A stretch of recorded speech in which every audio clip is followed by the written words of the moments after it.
Hello, I'd like to share with you a brief hypnotic session regarding how one can become a better hypnotist. So, I actually started out a long time ago in acting, and when I first acted, I thought to myself that this wasn't for me, that it wasn't a good fit because I just couldn't really understand what was going on. And in some ways, it seemed mundane. Like maybe this was just all, like it's just people talking. And they may be talking on a stage or, we hardly rehearsed on stage anyway, but they may be talking on a stage or otherwise. I couldn't understand. I couldn't understand what made acting acting and what made good acting good. And I was getting ready for a Shakespearean play. We were doing Taming of the Shrew. And I, of course, was taming the shrew. I was Petruchio. And at first I didn't even know what a shrew was. I thought maybe it was like a woodland thing, right? And I was a little bit nervous because I also didn't have a great time memorizing lines. And I wasn't so sure that I'd be able to deliver exactly what I needed to, because a lot of the language is a little bit confusing, right? I mean, it's not normal, everyday conversation. It's something a little bit extra with some strange vocabulary to boot. So I was learning my lines, and I remember the first time that we got up on our little makeshift stage. It wasn't much. It was just a porch. Just a porch, and we stood there, and I imagined that, of course, I detained the shrew, that I was talking to a shrew. And, of course, this means to seduce a woman and make her into a good housewife. And at the time, I was dreadfully inexperienced with those particular domains as well. I really didn't understand what that meant or how to do it. So I just thought to myself, this doesn't even matter. I'll just give it a go. I'll just try, and I'll do what I can. And so I stood on the stage, and I looked at my Katerina, the shrew, and I said, "Oh, comest thou, be thou not fair." And I imagined that I was in that role, and I simply relaxed. I had fun with it. I just let the role really take charge, because I wasn't a part of that play. I wasn't there at all. I was just a tool, an instrument for a kind of imaginative action that just flowed through me. And it happened without me thinking at all. I had done all the thinking before.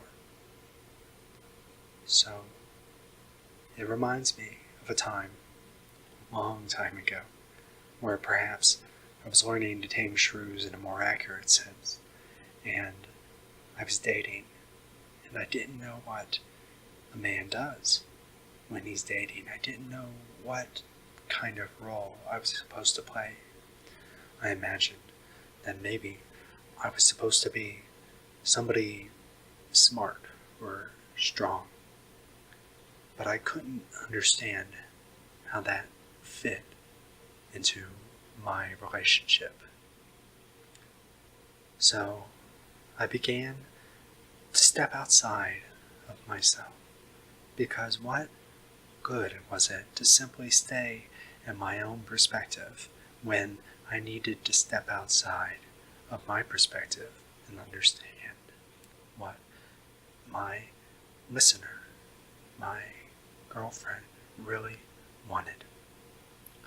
So I began to think from her perspective. I could talk with her and ask her exactly what it was that she really found to be important in that role. And I began to act out in the way that I needed to accomplish what I wanted. So I learned early on when I was still acting that it's not necessarily easy to memorize one's lines. It's not necessarily easy to rehearse everything ahead of time.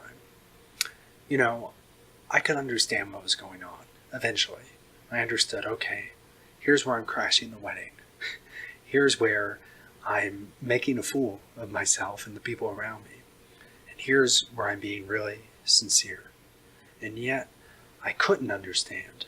I didn't understand all the lines that I was supposed to memorize.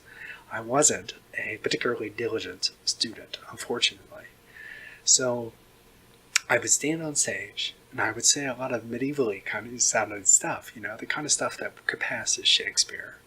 And I would say it so enthusiastically. I would say it exactly what my character was feeling at that time. I would say it with a full feeling, but maybe not the exact syntax. And over time, I got used to this approach.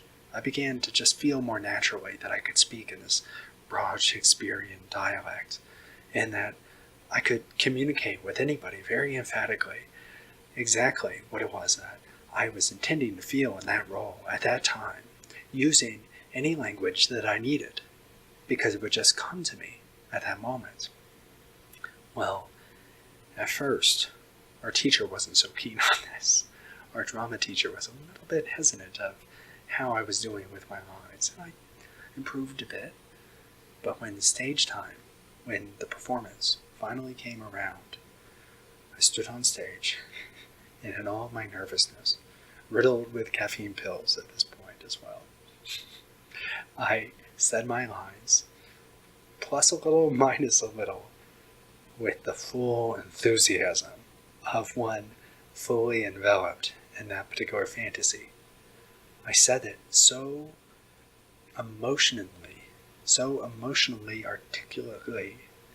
I said it with the full cohesion of presence and person that it appeared almost as if it were real, almost as if I were truly offering to take a large dowry in exchange for this rather cumbersome woman who, in return, I would make better and become better myself.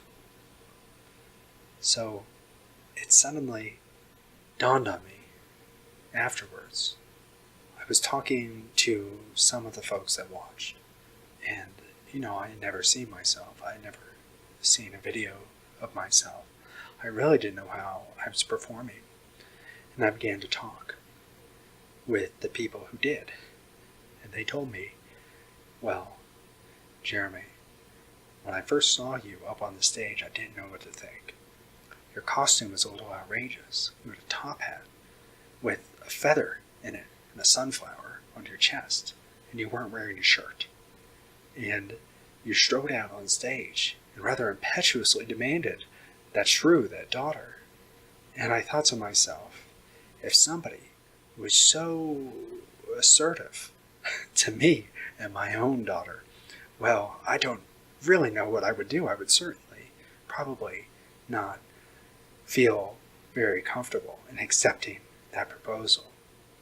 But then, when you began to play your foolish self, and it was so charming and so charismatic and just so becoming of who you really were, it seemed so natural, and it seemed almost as though it was meant to be, that you would take the shrew.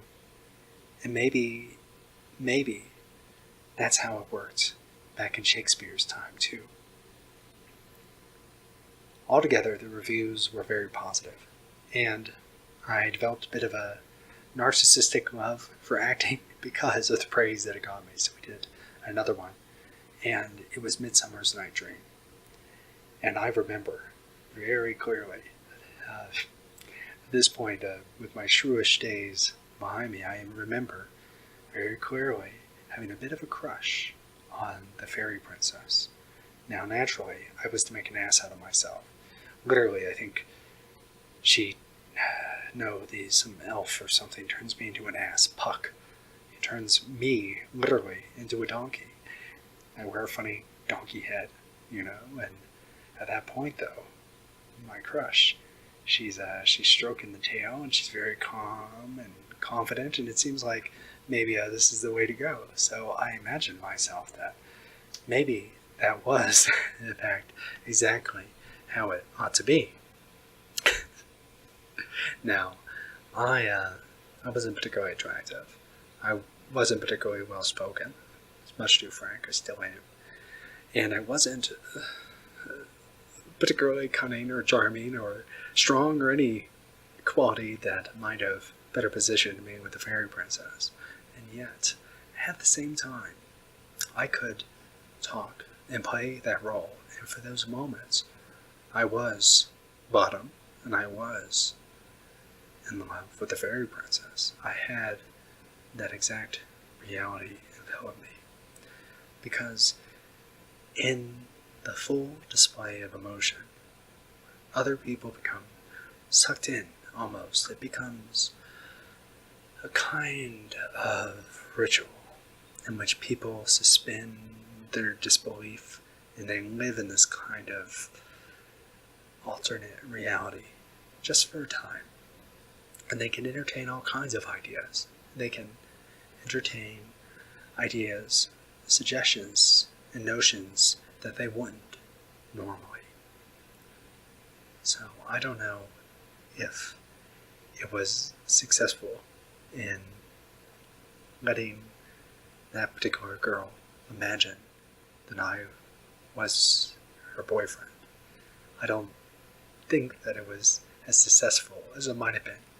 And yet, at the same time, in that altered state that we were both volunteering to participate in, we really had a very different idea about ourselves, our roles, and our relationship. In that moment, in those separate dimensions, we were together and we were capable of operating, accepting, and influencing each other in the way that people that close really are. So that play ended phenomenally well. Similar success, and people really lauded my performance far more than they ought to, again inflating my sense of self-worth to a dangerous level. For a teenager, it only takes a pinprick to burst the whole balloon. Frankly, the whole enterprise was far too dangerous. My head could have served as an inflationary device.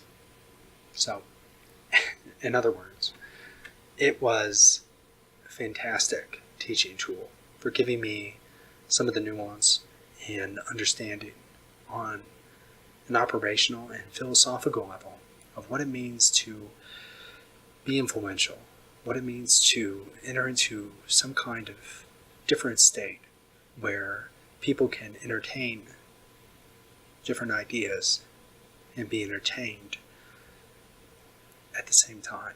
And it really helped me understand exactly what it meant to play a role in the most effective way. Now, I don't know if you're anything like me, or if you've ever started to experiment or learn a little bit about conversational hypnosis or formal hypnosis, maybe even just hypnotic writing. But as I become more enveloped in the topic and more interested, I've learned so much more about myself. It's changed my entire life philosophy in many ways, and has given me a proactive sense of purpose, where I can truly do unto others as I would have done unto myself, by providing helpful and effective, influential advice, by learning more through observing correctly and attentively the people around me, and having a deeper understanding of emotions and social interactions that I otherwise would have neglected. Altogether, I hope that my experience serves as a kind of stepping stone in your own journey, your own path to learning, growth, and discovery. So long.